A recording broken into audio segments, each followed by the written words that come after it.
Good morning my dear friends, कैसे सभी लोग? आशा करता हूँ सब बहुत मस्त होंगे। आपका पढ़ाई बहुत ही बेहतरीन चल रहा होगा, ठीक है।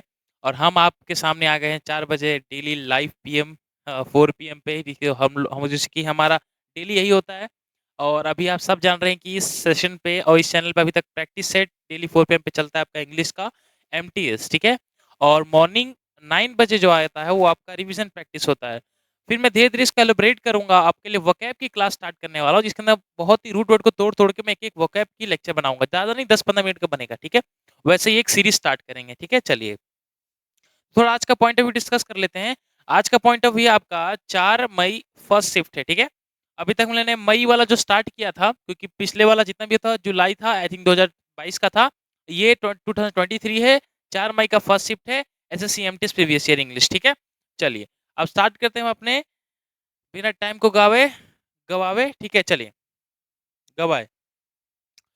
Choose the word that means the same as a given word. वो मतलब कि शुरुआती दिया है बाबू सिनोनिम्स में, ठीक है। सिनोनिम्स का मतलब है हमें पहले समझना पड़ता है वर्ड का मतलब आप समझ पा रहे हैं तो बहुत ही बेहतरीन ऑप्शन कर पाएंगे, क्योंकि ये पकड़ के बिना कुछ नहीं होगा। अगर टीचर बोलता है कि बाबा जी की बुट्टी एक पी लो और सारा वक़्त दिमाग में घुस जाएगा, तो ऐसी बात नहीं है। आपको इसके लिए मेहनत करना पड़ेगा। सिमर बोले तो हाथों से मेहंदी झाड़नी पड़ेगी, ठीक है, जो कि एक डायलॉग है।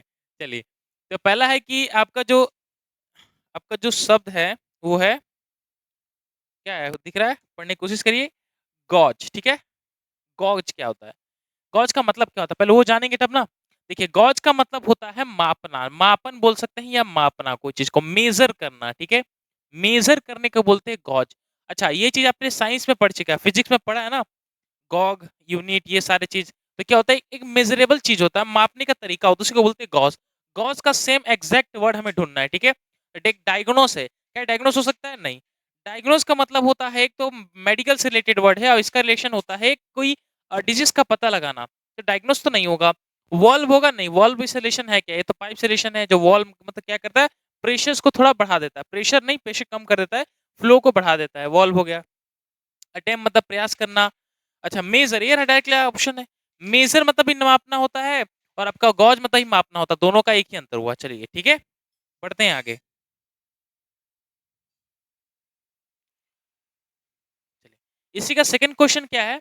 सेकंड क्वेश्चन है कि इक्विवोकल, इक्विवोकल का मतलब क्या होता है? सेम एग्जैक्ट मीनिंग निकालना है। तो पहले समझ लो कि इक्विवोकल क्या था। इक्विवोकल का मतलब होता है अस्पष्ट, ठीक है। नॉट क्लियर, नॉट क्लियर बोल सकते हैं, अस्पष्ट बोल सकते हैं, उसी को बोलते हैं इक्विवोकल, ठीक है। इक्विवोकल को एक एम्बिगिशियस भी बोलते हैं, ठीक है। लूसिडिटी भी बोल सकते हैं आप लोग, ठीक है। और इलॉजिकल तरीके से बोल सकते हैं, बहुत सारा वर्ड बन जाएगा आपका। अगर हम बात करें तो सिक्वेयर, सिक्वेयर का मतलब होता है सुरक्षित तरीके से रखना, जो क्रिएशन तो है नहीं। एक अस्पष्ट और एक स्पष्ट में साइनोनिम्स का क्रिएशन तो नहीं हो सकता। अस्पष्ट जैसे कुछ वर्ड मिलना चाहिए। डेफिनाइट नहीं होता, डेफिनाइट मतलब पूर्ण रूप बोल सकते हैं आप लोग। हाँ, डेफिनेट मतलब एक तरीका ही है। अस्पष्ट ना, स्पष्ट एक मायने में हो सकता था। इनसिक्योर भी इसी का अपोजिट हो गया, तो ये भी गया।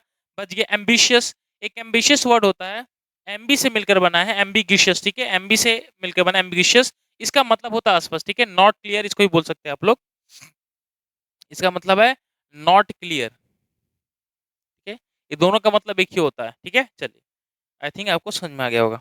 अब आगे बढ़ते हैं।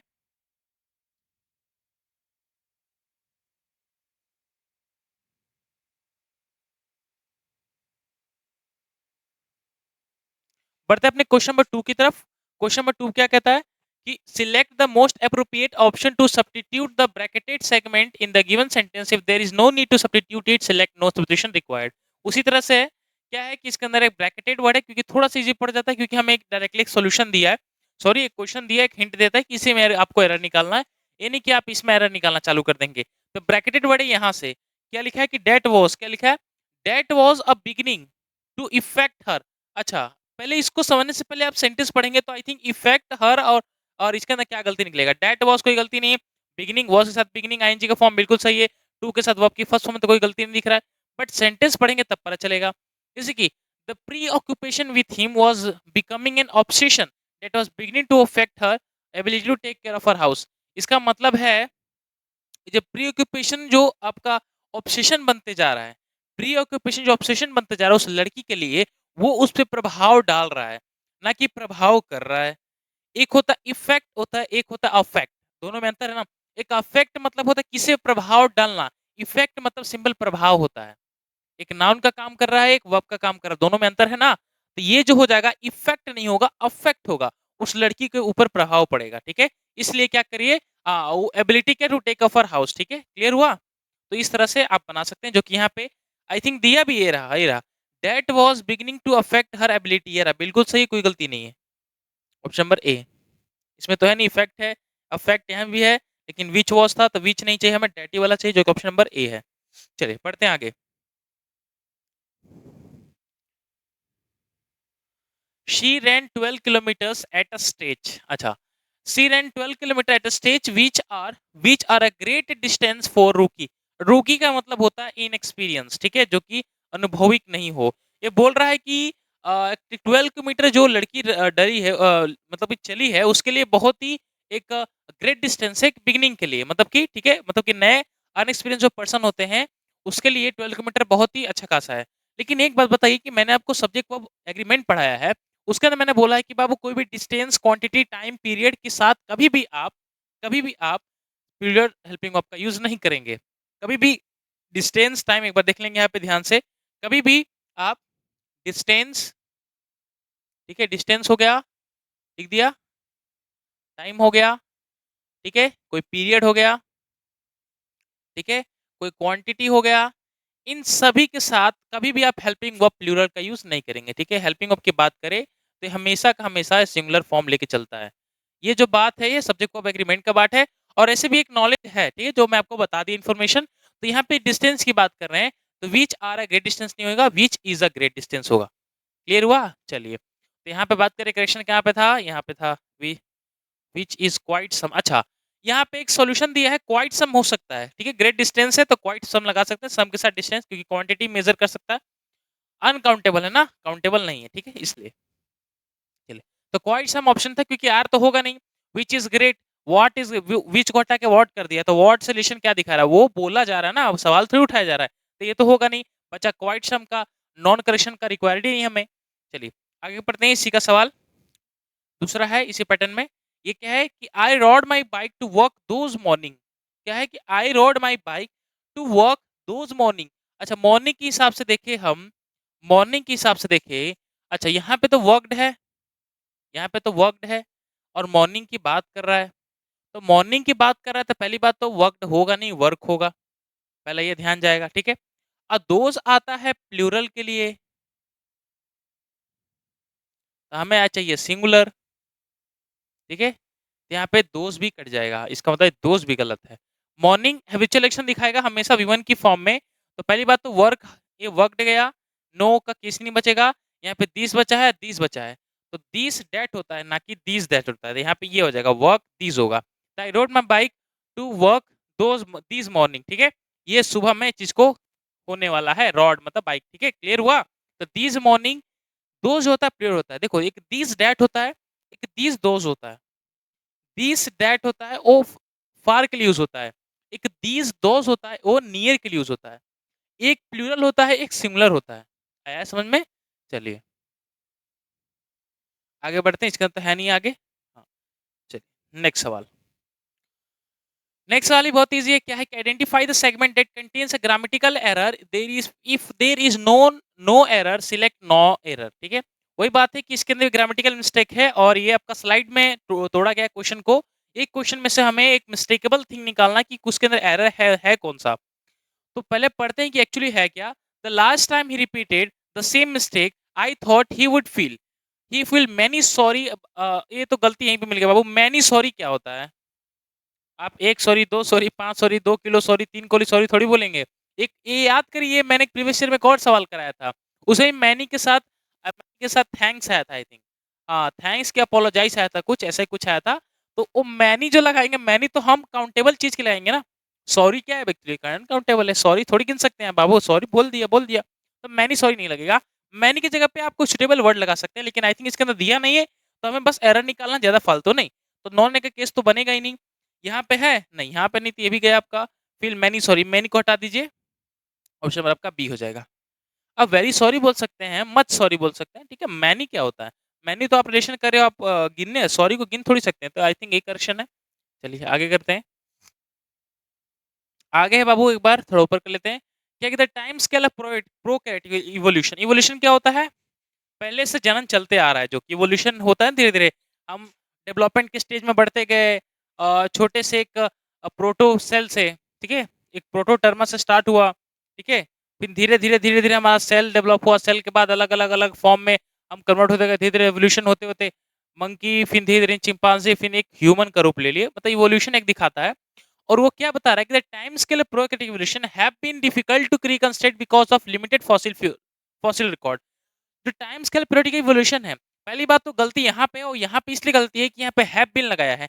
हैव बीन का मतलब बात है उस टाइम का, इवोल्यूशन की बात कर रही है। तो इवोल्यूशन का बात कर रहा है, तो इवोल्यूशन का मतलब क्या है? पास्ट की बात हो रहा है, तो पास्ट का हेल्पिंग वर्ब लगेगा। क्योंकि मैंने एक चीज़ बताया है कि टेंस में और ऐसे में बोलता हूँ ओरली, कि जब कोई चीज़ पास्ट में स्टार्ट होता है, जब कोई आप भी खुद कोई पास्ट में चीज़ बोलते हैं किसी के सामने, किसी थर्ड पर्सन के सामने, तो उसका हेल्पिंग वर्ब को पास्ट ले जाना ही पड़ेगा।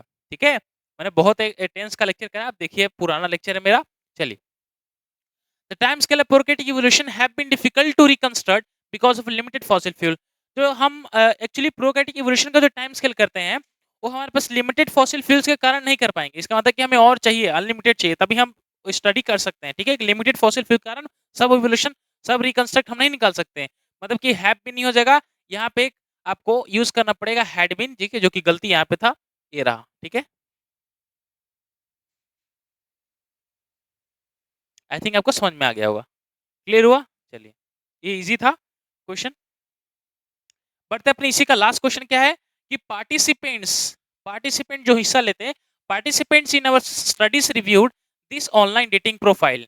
अच्छा, इसमें गलती क्या है एक बार देख लेते। Participant in our studies reviewed this online dating profiles, I think कोई गलती तो दिख नहीं रहा है मुझे, एक बार वापस चेक कर लेते हैं कि पार्टिसिपेंट्स इन अवर सोसाइटी, जो पार्टिसिपेंट्स हमारे सोसाइटी के हैं, सॉरी इन हमारे स्टडीज के हैं, वो रिव्यूड दे रहे हैं this online dating profile.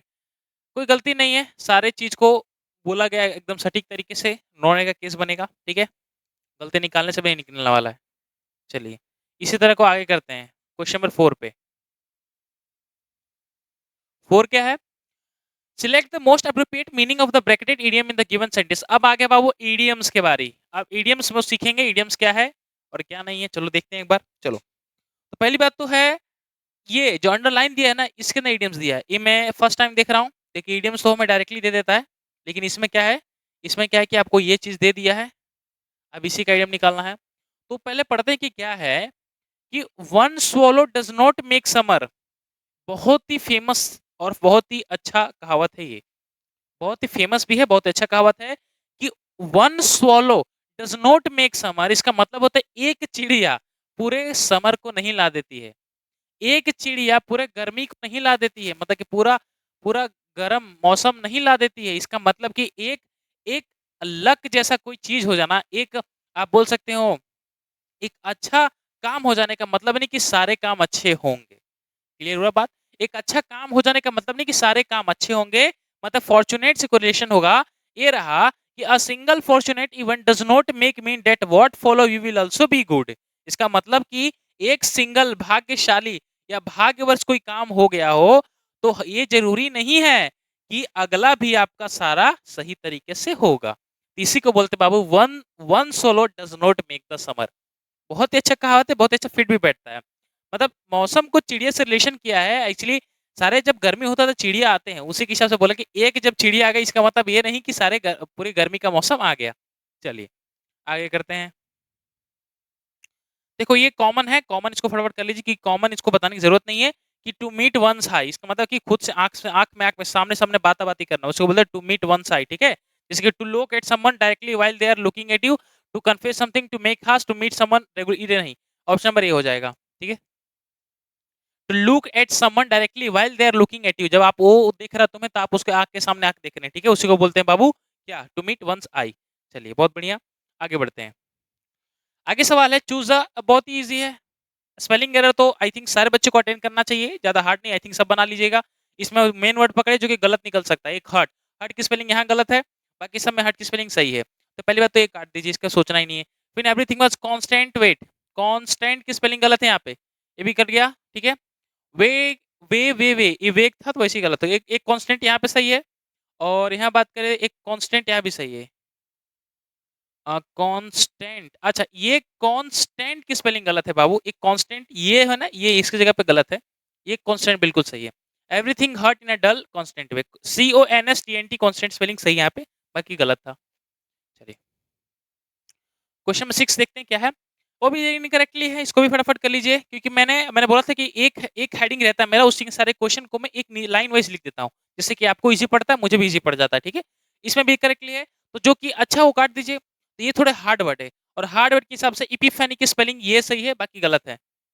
Epiphany, ठीक है, इपिफ एनी, इफिफ एनी नहीं, ए अनवा नहीं, ए नहीं, क्लियर हुआ, ये स्पेलिंग सही है, देख लीजिएगा। चलिए आगे बढ़ते क्वेश्चन नंबर 7 की तरफ। क्वेश्चन नंबर 7 है कि select the most appropriate antonyms to substitute the bracket word in the given sentence. Antonyms में आ गए हैं, ठीक है। अब एंटोनिम्स में क्या है कि थोड़ा मैं आपको टाइम दूंगा कुछ सेकंड के लिए सोचने का, ठीक है। पहला सवाल है टैक्टफुल, टैक्टफुल क्या होता है, और इसके बाद बताना चाहता हूँ कि टैक्टफुल जो है वर्ड, आई थिंक अगर आप प्रीवियस ईयर में देखेंगे तो पूरे सेंटेंस के साथ था, तो सेंटेंस को साथ में हटा के मैंने एक सिंगल कर दिया, ठीक है, जिससे मैं बोल दिया कि आपको पता चल जाए। तो टैक्टफुल क्या होता है, मीनिंग बता देता हूँ, आप फटाफट कुछ सेकंड में पानी पी लेता हूँ, तो आंसर बताइए, ठीक है। टैक्टफुल का मतलब होता है कोई काम में निपुणता हो, कोई काम लेता है तो एकदम सोच समझ के एकदम टैक्टफुल पर्सन हो, एकदम चतुर व्यक्ति, उसी को बोलते हैं टैक्टफुल, ठीक है। चलिए फटाफट करिए इसका, तब तक मैं, चलिए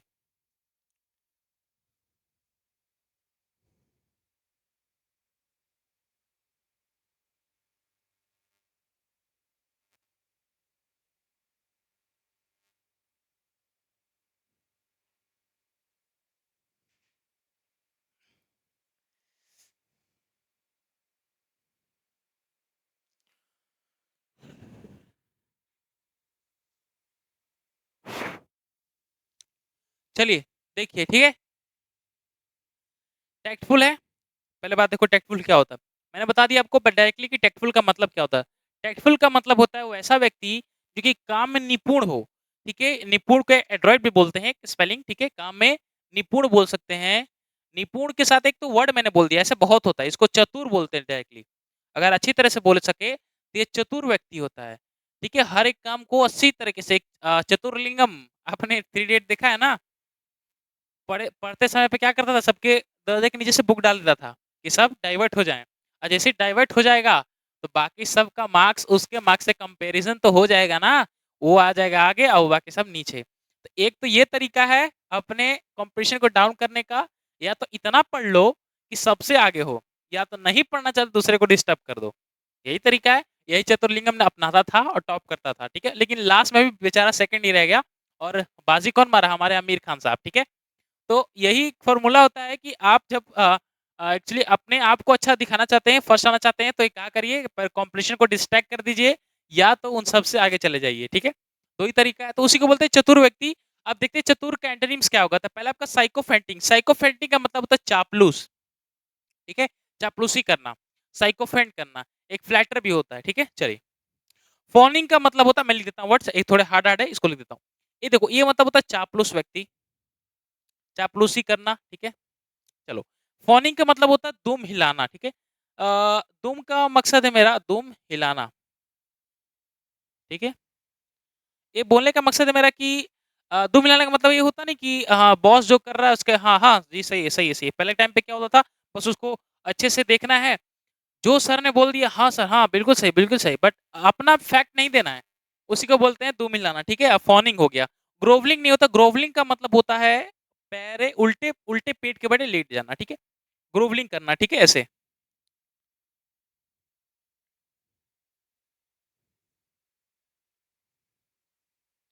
पेट के बल लेट जाना, ठीक है, लिख लेंगे आगे। अब बच गया ऑप्शन नंबर ही डी, अनग्रेशियस। अनग्रेशियस को आप बोल सकते हैं नॉर्मल, इससे देखो एक चतुर व्यक्ति होगा, एक होगा जो कि काम नहीं करता हो, ठीक है, एक मतलब कि डिस्ट्रैक्ट कर देता है हर एक चीज को। सिंपल बोले तो इसका शुद्ध हिंदी बनता है नमक हराम, ठीक है, बोलते ना कि नमक हराम, ठीक है। न नमक हराम, ठीक है, इसको बोलते हैं सिंपल, अगर सीधे वाक्य बोलो तो नमक हराम बोलते हैं। और इससे डायरेक्टली अपोजिट का सेंस दे रहा है, क्योंकि एक होता है चतुर निपुण, कोई काम में हर एक काम को करता हो, और एक जो नमक हराम हो गया जो कि काम को सबको नहीं हैंडल करता, ठीक है। चलिए आगे बढ़ते हैं, इसी का सेकंड सवाल है, डिसरिगार्ड क्या होता है। डिसरिगार्ड, ठीक है, चलिए देखिए। तो डिसरिगार्ड इसमें मैं आपको नहीं बताऊंगा, डिसरिगार्ड आप फटाफट खुद करेंगे और ऑप्शन भी खुद लाएँगे, ठीक है? तब तक मैं पानी पी लेता हूँ, उस टाइम पे था नहीं।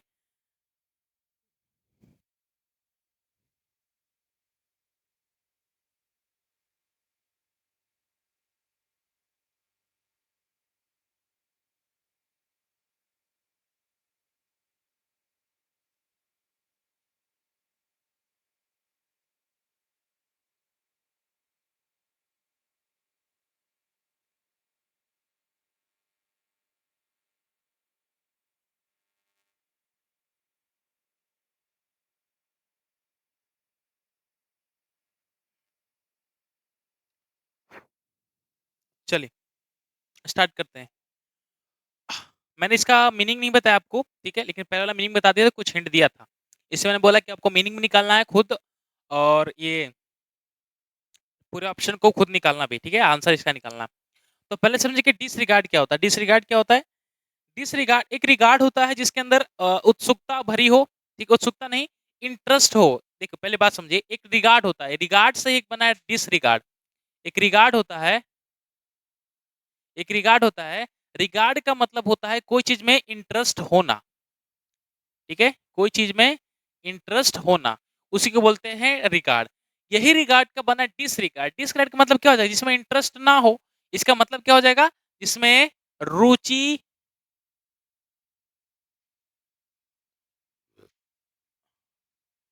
रुचि ना हो, ठीक है? जिसमें इंटरेस्ट नहीं, उसी को बोलते हैं डिसरिगार्ड। क्लियर हुआ? अब ऑप्शन आपके पास हिडन। हिडन का मतलब क्या? छुपाया हुआ। छुपाना और रुचि ना होना, दोनों में अंतर है? सही भी लग रहा है? नहीं लग रहा है, ठीक है? क्यूरियोसिटी जी हो सकता है, इसका मतलब होता है कोई चीज जानने में उत्सुकता होना। कोई चीज जानने में उत्सुकता होने को बोलते हैं क्यूरियोसिटी, ठीक है? उत्सुकता होना, ठीक है? बच गया डिमोट नहीं होगा, ठीक है? डिमोट एक प्रमोट का उल्टा हो जाता है, एक नीचे पद से गिरा देना। स्प्लिट मतलब कि फैला देना, एक्सपांड कर देना। ये भी गया आपका, कैंसिल हुआ, ठीक है? चलिए आगे करते हैं अपने क्वेश्चन नंबर 8 की तरफ। 8 क्या है? अब आ गया आपका फिल इन द ब्लैंक्स, ठीक है? फिल इन द ब्लैंक्स क्या कहता है, पहले वो जानेंगे। चलो, तो select the most appropriate option to fill the blanks. क्या है कि eventually the water will blank through the surrounding concrete. क्या है कि इवेंचुअली जो वाटर है ना आपका, वो क्या कर रहा है? Will blank through the surrounding concrete. जैसे कि अगर छत होता है कंक्रीट का, तो कंक्रीट के कभी कभी साइड से दिख रहा है कि पानी पसीजता है, ठीक है? आई थिंक गैप हो जाता है या कहीं छेद निकल जाते हैं, चाहे कोई कोई मिस्टेक दरार हो जाता है पड़ता, वहां से वो पानी टपकता है। तो उसको क्या बोलते हैं कि भाई पानी पसीज रहा है। वही चीज पानी से रिलेशन होना चाहिए। और पसीजने को बोलते हैं वो परमिएट। ज्यादा करके रिलेशन होता है वाटर से। इसका मतलब सीरना, ठीक है? क्या बोलते हैं? सीरना।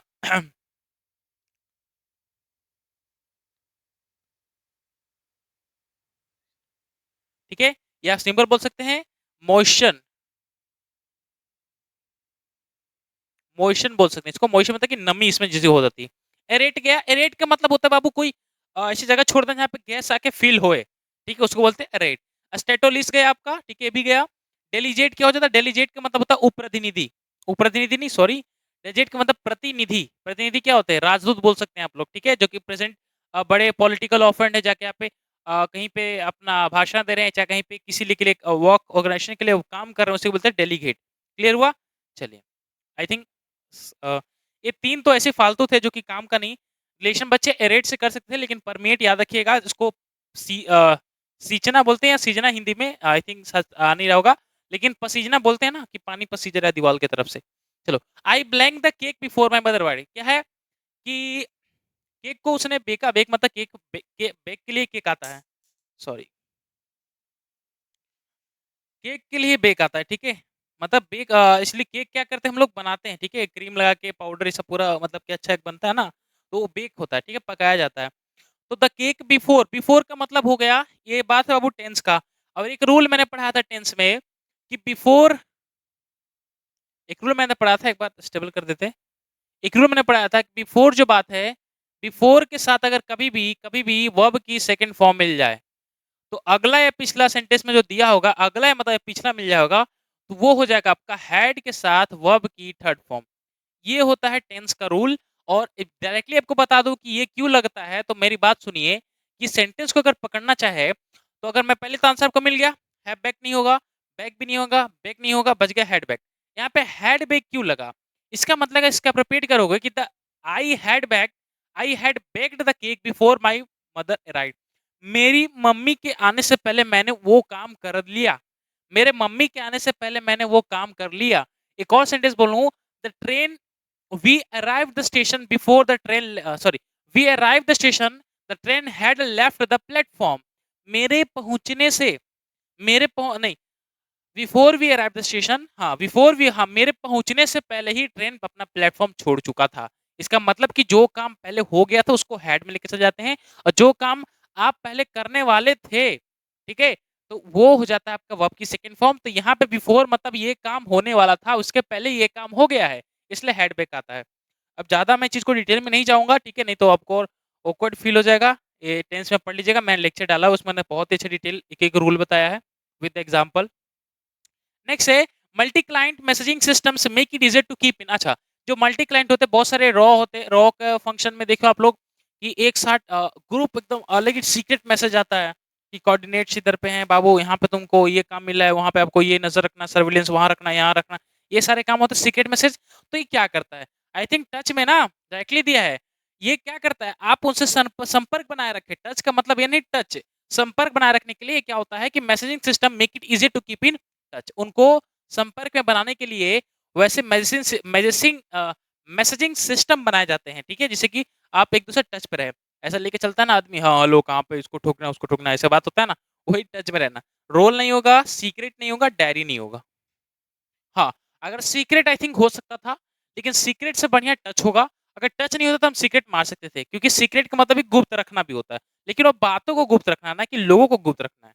चलिए नेक्स्ट सवाल है, ज्वाइन अवर नेटवर्क। हाँ यहाँ पढ़िए, क्या है कि ज्वाइन अवर नेटवर्क क्या है, join our network to better governance. अब हमारे नेटवर्क को ज्वाइन करिए, एक बेटर सरकार चलाने में काम आए, ठीक है, बेटर गवर्नेंस हो सके। तो क्या हो जाएगा, डिसइंटीग्रेट नहीं, खंडन नहीं करना है बाबू, डिसइंटीग्रेट नहीं करना, हाँ प्रमोट करेंगे हम नेटवर्क को, क्या करेंगे, ज्वाइन करेंगे, किस लिए, प्रमोट करेंगे बेटर गवर्नेंस के लिए, ठीक है। सीडेट का मतलब गंभीरता, ये भी नहीं होगा, और ड्रेन भी गया, ठीक है। ड्रेन का मतलब क्या होता है, नाली, ठीक है, नाली, ठीक है, नाली मतलब वो गटर जिसको बोलते हैं, पाइपलाइन, सीवेज भी बोलते हैं। तो ड्रेन मतलब वो होता है, डिसइंटीग्रेट विखंडन कर देना, प्रमोट मतलब हो गया आपका, हम सिस्टम को प्रमोट करेंगे, ठीक है, ना कि कुछ और। चलिए आगे बढ़ते हैं।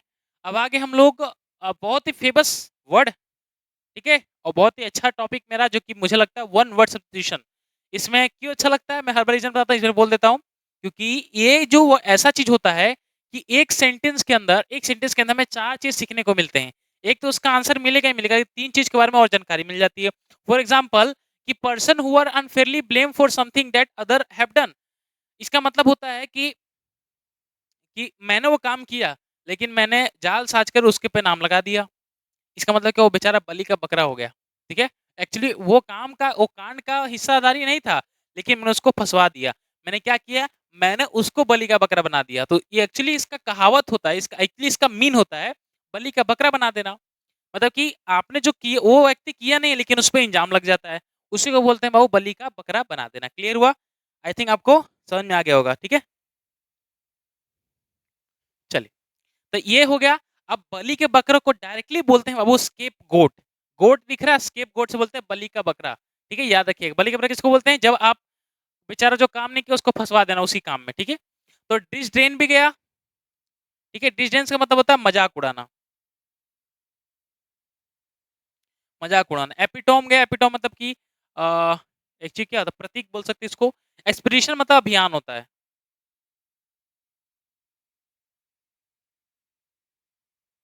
ठीक है? अभियान को बोलते हैं एक्सपीडिशन। क्लियर हुआ, इससे कोई रिलेशन है नहीं।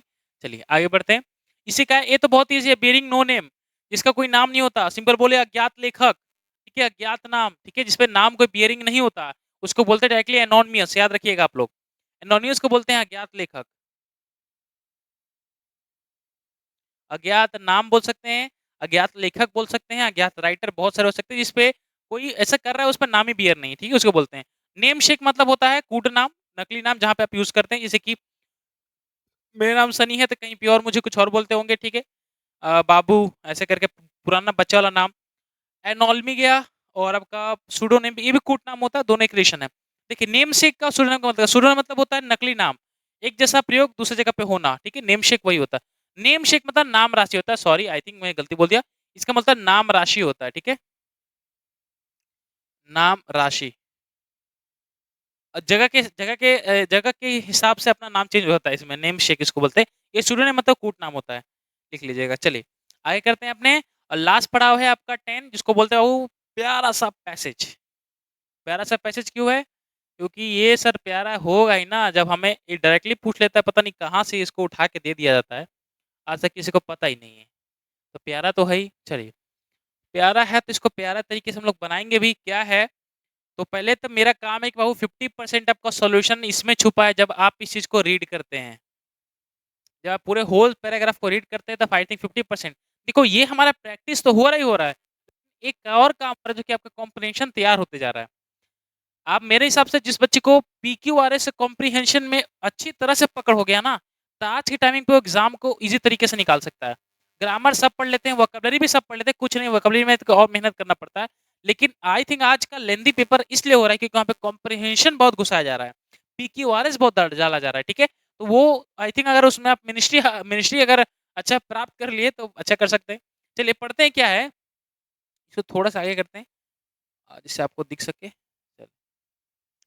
पढ़ते एक बार। क्या है बाबू कि the sesame street spin off, एक सीसम स्ट्रीट है, कुछ नाम होगा, क्या है कि spin off to be the first Russian language educational TV, TV तो के साथ प्रोग्राम होना चाहिए, कि एक सीसम स्ट्रीट नाम का कोई स्पिन ऑफ है जो कि क्या कर रहा है, फर्स्ट रशियन लैंग्वेज से है, जो कि एजुकेशनल टीवी प्रोग्राम है। उसका एम क्या है? Aimed specially at the pre Schuler, pre Schuler कौन होते हैं? जो कि छोटे बच्चे स्कूल से नीचे और स्तर के होते हैं, ठीक है। The project blank support from both American, ये प्रोजेक्ट है अमेरिकन रशियन दोनों से हमें सपोर्ट मिला है गवर्नमेंट के द्वारा।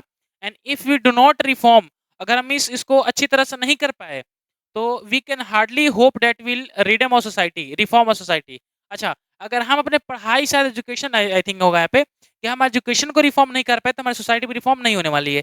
एलिना लेंकस क्या क्या है कि ये व्यक्ति है या director in Russia's Ministry of Education, ये मिनिस्ट्री ऑफ एजुकेशन रशिया में डायरेक्टर के पद पे है ड्यूरिंग 1992 में इन यूएस। को है congressional hearing on the plan adaptation, यही इस चीज को, एडेप्टेशन का मतलब होता है कोई चीज यहाँ में ढल जाना, तो ये चीज को वो सिस्टम को अपने रूप में अपने कंट्री में लाना चाहती है, ठीक है, मतलब अपने कंट्री में लाएगी ऐसा चीज वो एडेप्टेशन करने वाली है, वो सुनते ही प्लान को।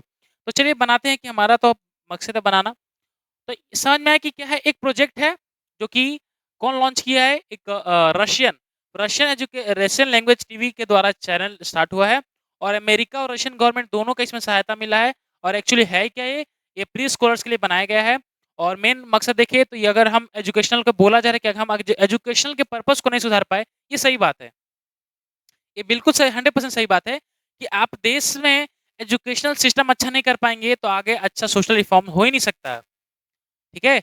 ये ऐसे, ये मेरा कहने का ये मतलब नहीं है कि एजुकेशन के बिना भी नहीं देश नहीं चल सकता है।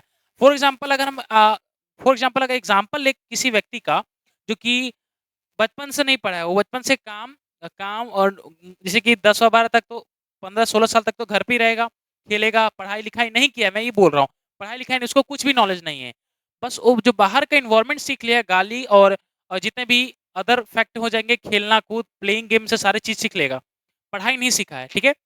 तो वो जो सीखेगा अब बाद में समाज में अगर उसको खड़ा करेंगे एक एजुकेशनल के हिसाब से, तो उसकी बोली और एक एजुकेशनल पर्पस की बोली दोनों में अंतर होगा, पर्सन की बोली अंतर होगा ना।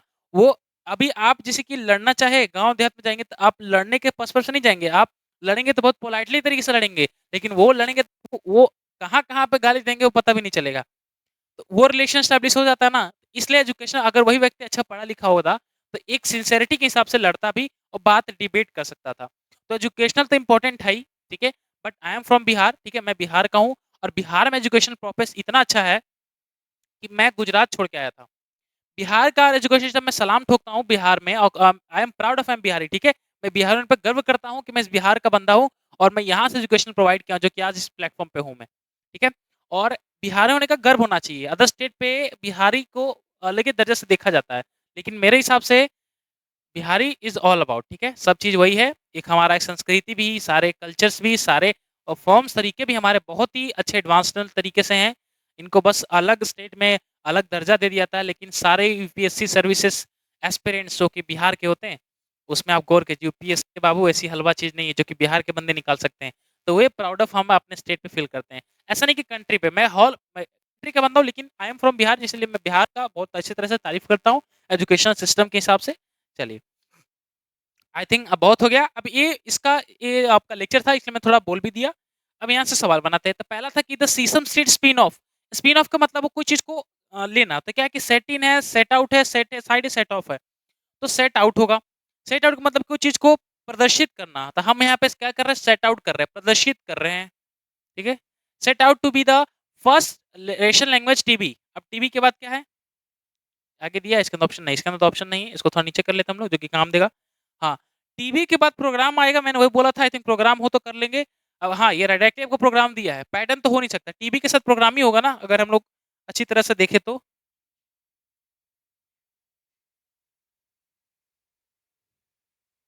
चलिए, यहाँ एक बार देखते हैं। तो ये प्रोग्राम होगा, ठीक है? पैटर्न गया, सॉल्यूशन गया, क्या हो गया? रेसिपी है नहीं, रिसीप है। ये भी कट गया, चलिए। आई थिंक द टीवी क्या हो गया? TV program. ये प्रोग्राम एक लॉन्च हुआ है किसके लिए बाबू? प्री स्कॉलर्स बच्चों के लिए। द प्रोजेक्ट क्या है? Project the project blank support. Support के लिए कुछ होगा, हाँ। रिसीव्ड है, डिड रिसीव है, रिसीव है। तो आई थिंक रिसीव्ड होगा, पास्ट में है, ठीक है? डिड रिसीव नहीं होगा और रिसीव नहीं होगा। डिड के साथ वर्ब के फर्स्ट फॉर्म आता है तो यहाँ पे रिसीव्ड है, ये गलती है। और रिसीव तो हो नहीं सकता, पास्ट की बात चल रहा है। तो यहाँ पे क्या होगा कि दिस प्रोजेक्ट रिसीव सपोर्ट। ये सपोर्ट लिया गया अमेरिकन रशियन गवर्नमेंट से। If you do not reform और, हाँ ये बात था कि हम अपने एजुकेशन सिस्टम को रिफॉर्म नहीं करेंगे तो हमारा सोसाइटी भी इम्प्रूव नहीं होगा। 13 एजुकेशन को हमको रिफॉर्म करना चाहिए, अगर नहीं हुआ तो सोसाइटी भी चली जाएगी। चलो देखिए यहाँ क्या हो गया? यहाँ हो गया एजुकेशन, ठीक है? Education, education we can hardly hope that will reform a society. अच्छा, ब्लैंक ब्लैंक है बाबू कि एलिना सेड ने कुछ कहा होगा। कहा क्या है? एलिना लेंस वॉक, लेंस क्या है बाबू ये? अच्छा ये रहा। टोल्ड है, ऑर्डर्ड है। ऑर्डर थोड़ी देगी। ऑर्डर मतलब कि कोई कुछ बड़ा काम वो थोड़ी होने जा रहा है कि ऑर्डर दे। ऑर्डर का मतलब कि एक वैल्यू तो रखना पड़ेगा ना। चलिए, तो सेड तो होगा नहीं, हाँ सेड हो सकता है, टोल्ड क्यों होगा? म्यूटेड गया, सेड हो जाएगा। सेड हो जाएगा, उसने बोला, ठीक है? सेड क्या? ये जो वाक्य बोला थी, ये बोली थी एल्विना लैंकासिया कि अगर हम अपने एजुकेशन पर्पस को एजुकेशन में सुधार नहीं लाएंगे तो हमारा सोसाइटी में सुधार नहीं होगा। और बाद में इसी ने इसको हियरिंग प्लान अडेप्ट कर लिया था, ठीक है? जो कि सिस्टम स्टेट नाम का है, कुछ होगा। आई थिंक आपको क्लियर हुआ, ठीक है? तो यहाँ तक हमने पूरा देखा, पूरा प्लान। आपका 4 मई शिफ्ट फर्स्ट, तो आप लोग बहुत इस तरीके से देख लिए होंगे। आई थिंक आशा करता हूँ कि सबको बहुत अच्छे से क्लियर से समझ में आ गया होगा। अगर समझ में आ गया है तो प्लीज़ अच्छा सा जाइए, हमें एक लाइक दे दीजिएगा। अगर आपको पसंद आता है हमारे ऐसे लेक्चर तो और भी हम डालेंगे, ऐसे डालते रहेंगे। डेली 4 पीएम पे आप बने रहिएगा। और जो बच्चे नए हैं वो सब्सक्राइब कर लीजिए इस चैनल को, ठीक है? ये आगे का नोटिफिकेशन आपको सबसे पहले मिल जाए। तब तक के लिए चलते हैं। मिलेंगे आपके साथ डेली 4 पीएम एंड 9 पीएम में 9 ए में मिलते रहते हैं, ठीक है? तब तक के लिए जय हिंद, जय हिंद और जय भारत।